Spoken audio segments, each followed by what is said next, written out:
அரசு முந்தைய அரசுனா ஒரு விளக்கம் சொல்ல வேண்டிய சூழ்நிலை. இந்த சென்சஸ் என்பது ஒன்றிய அரசினுடைய பட்டியலில் 69வது இனமாக இருக்கிறது.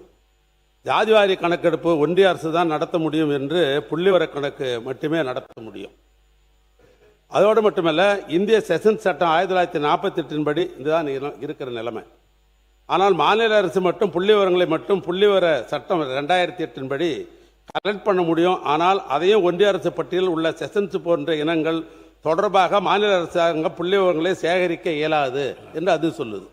இதனால்தான் ஒன்றிய அரசு ஜாதிவாரி கணக்கெடுப்பை நடத்த வேண்டும் என்று 20/10/2003 பிரதமருக்கு எங்கள் ஆட்சியில் கடிதம் எழுதணும். அப்படி ஒன்றிய அரசு சேகரிக்கும் புள்ளி விவரங்களை அடிப்படையிலே மாநில அரசு எடுக்கும் முடிவுகளுக்கும் ஏற்ற சட்டங்கள் தான் எப்பொழுதும் சட்ட ரீதியான பாதுகாப்பாக இருக்கும் என்று அன்றைய அரசு கருதியது. ஆனால் ஜாதிவாரி கணக்கெடுப்பு ஒன்றிய அரசு தேசிய மக்கள் தொகை கணக்கெடுப்புடன் இணைத்து நடத்த வேண்டும் என்று 26/6/2020 இதே பேரவையில் ஒரு தீர்மானத்தை போட்டு நாங்கள் அன்றைக்கு மத்திய அரசாங்கத்திற்கு அனுப்பினோம். தமிழ்நாடு பிற்படுத்தப்பட்டோர் ஆணைய தலைவராக இருந்த ஓய்வு பெற்ற நீதியரசர் ஜனார்த்தனம் அவர்கள் அவரே என்ன சொன்னார்னு கேட்டீங்கன்னாக்கா, ஜாதிவாரி கணக்கெடுப்பு ஒன்றிய அரசு தான் நடத்த வேண்டும் என அவர் பரிந்துரைத்தார்.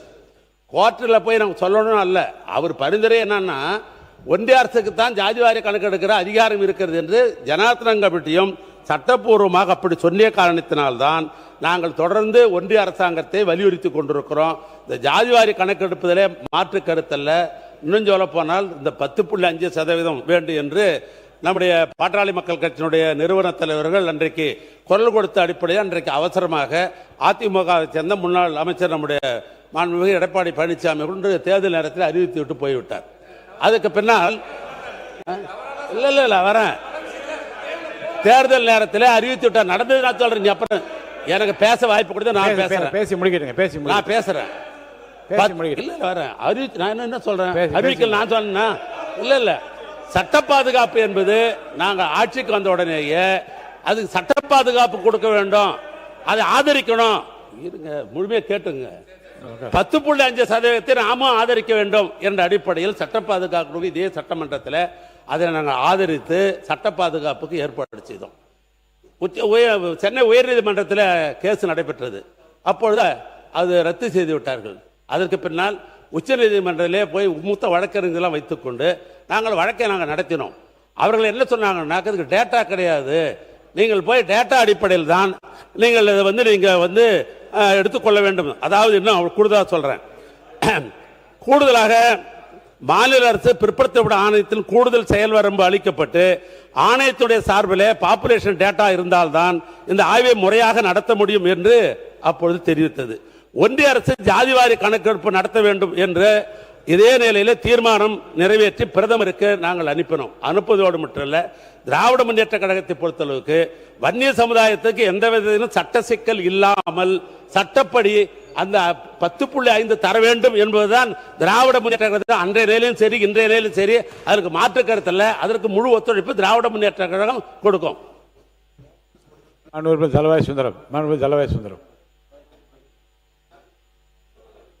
மாண்புமிகு பேரவைத் தலைவர்களே, ஜாதிவாரி கணக்கெடுப்புக்கும் சென்சஸுக்கும் நிறைய மக்கள் தொகை கணக்கெடுப்பு 2 வித்தியாசம் இருக்கு.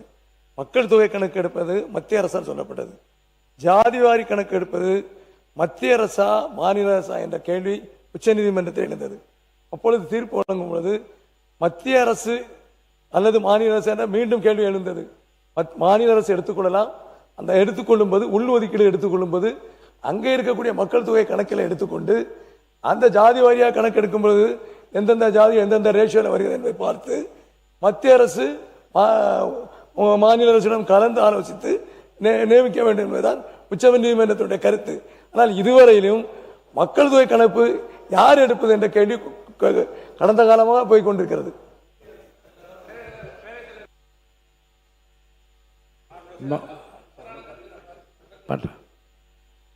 மாண்புமிகு பேரவைத் தலைவர்களே, நாடாளுமன்றத்தில் ஒரு முறை எங்களுடைய நாடாளுமன்ற உறுப்பினர் கேட்கிற பொழுது நாடாளுமன்றத்திலேயே மாண்புமிகு பிரதமர் என்ன சொன்னார்னு சொன்னாக்கா, பல மாநிலங்களிலே ஜாதிவாரி கணக்கு என்ற அடிப்படையில் எடுத்துக்கொண்டிருக்கிறார்கள், ஆனால் அவர்களுக்கு அந்த அதிகாரமே கிடையாது, சென்சஸ் எடுக்கிற பொழுதுதான் அதை சேர்த்து எடுக்க முடியும் என்று பிரதமர் நாடாளுமன்றத்தில் குறிப்பிட்டிருக்கார். அது உண்மையா நான் பாருங்க.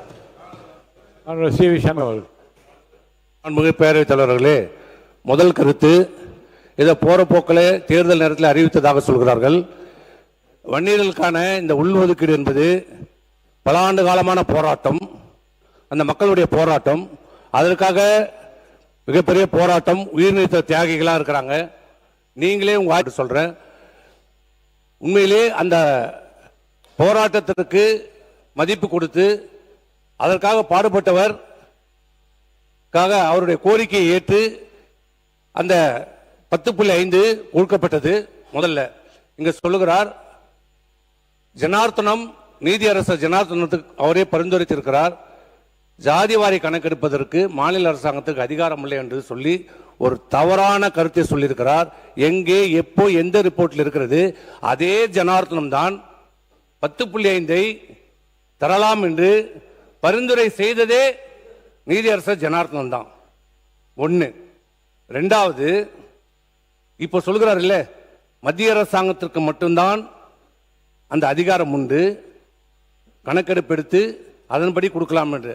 அப்படி என்றால் இவரை நான் கேட்கின்ற கேள்வி, நீங்கள் 3.5 முஸ்லிம்களுக்கு உள்ஒதுக்கீடு கொடுத்தீர்களே, எந்த அடிப்படையில் கொடுத்தீர்கள்? அருந்ததியருக்கு கொடுத்தீர்களே, எந்த அடிப்படையில் கொடுத்தீர்கள்? அம்பாசங்கர் எடுத்த அந்த அறிக்கையின்படிதான், அந்த அறிக்கையின்படி நீதியரசர் ஜனார்த்தனம் கொடுத்த அடிப்படையில் தான் நீங்க அந்த 3.5 அந்த அருந்ததியருக்கு உள்ஒதுக்கீடு கொடுக்கப்பட்டது. அப்ப தெரியலையா உங்களுக்கு? மத்திய அரசாங்கம் தான் அதிகாரம் இருக்கிறது, மாநில அரசாங்கம் உங்களுக்கு செய்வதற்கு மனமில்லை. இல்ல இப்போ பொய்யா சொல்லியிருக்காரு, தவிர உண்மைக்கு மாறான தகவல் சொல்லியிருக்கிறாரு, அது மறுக்கிறோம். கிடையாது, தவறான தகவல். அவர் செய்ய விருப்பம் இல்லை, மனமில்லை. இன்னும் சொன்னால், இந்த அளவுக்கு சொன்னதால சொல்றேன், அந்த 10.5 சதவீதத்தை கொடுத்தது அனைத்து இந்திய அண்ணா திராவிட முன்னேற்ற கழக அரசு. அதை எதிர்த்து உச்சநீதிமன்றத்தில், உயர்நீதிமன்றத்திலையும் உச்சநீதிமன்றத்திலையும் வழக்கு தொடுத்தது யார் தெரியுமா? இவங்களுடைய முதல்வருடைய மனைவியுடைய சகோதரர், உறவினர், மச்சான். உறுப்பினர் MRK பன்னீர்செல்வம் அவர், உறுப்பினர் MRK பன்னீர்செல்வம் அவர். உட்காருங்க, உட்காருங்க. நீங்க பேசுங்க, நீங்க பேசுங்க, நீங்க சொல்லுங்க, இல்லைன்னு சொல்லுங்க. மாண்புமிகு பேரவைத் தலைவர்களே, இவங்க இப்போ தேர்தல் வருவதற்கு சில நாட்களுக்கு முன்பாக தான் அவர்கள் அறிவித்தார்கள். இன்னும் சொல்ல போனால் இன்னும் சொல்ல போனால் கமிஷனில் வச்சு தான், கமிஷனுடைய பரிந்துரை பண்ணி தான் அதை அந்த முறையாக அறிவிக்க முடியும். அது அவசர கோலத்தில் அறிவித்தார்கள். எங்களுக்கு மனம் உண்டு, செய்ய திறமையும் உண்டு. ஆனால் தவறான கருத்தை இங்கே சொல்ல வேண்டாம் என்று மாண்பு உறுப்பினருக்கு நான் தெரிவித்துக் கொண்டேன். உறுப்பினர் வைத்திலிங்கம், சிறுபான்மை நலத்துறை அமைச்சர் அவர்கள்.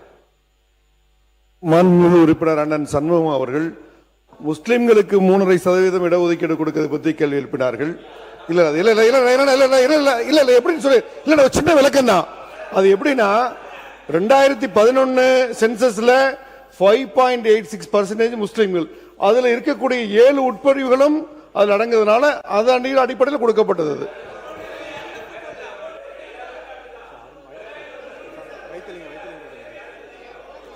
உறுப்பினர் வைத்திலிங்கம் அவர்கிட்ட, இல்லைங்க உங்க கருத்து அவர்கிட்ட சொல்லுங்க.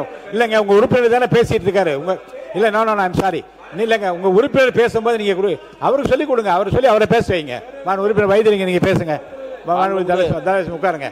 இல்ல, உங்களுக்கு வாய்ப்பு கொடுத்துட்டு உட்காருங்க. வைத்திலிங்கம் பேசுங்க. நம்முடைய முன்னாள் அமைச்சர் மரியாதைக்குரிய இல்ல இப்ப வேண்டாம், அவர் முடிக்கட்டும். சண்முகம் அவர்கள் சொன்னது போல இருங்க, இதை பற்றி நிறைய விவாதங்கள் முடிந்து விட்டது. அவர் பேசி முடிக்கட்டும். இல்லைங்க, அவர் பேசி முடிச்ச தரேன், அவர் பேசி முடிக்கட்டும். பேசுங்க வைத்திலிங்கம். அனைத்து இந்திய அண்ணா திராவிட முன்னேற்ற கழக ஆட்சியிலே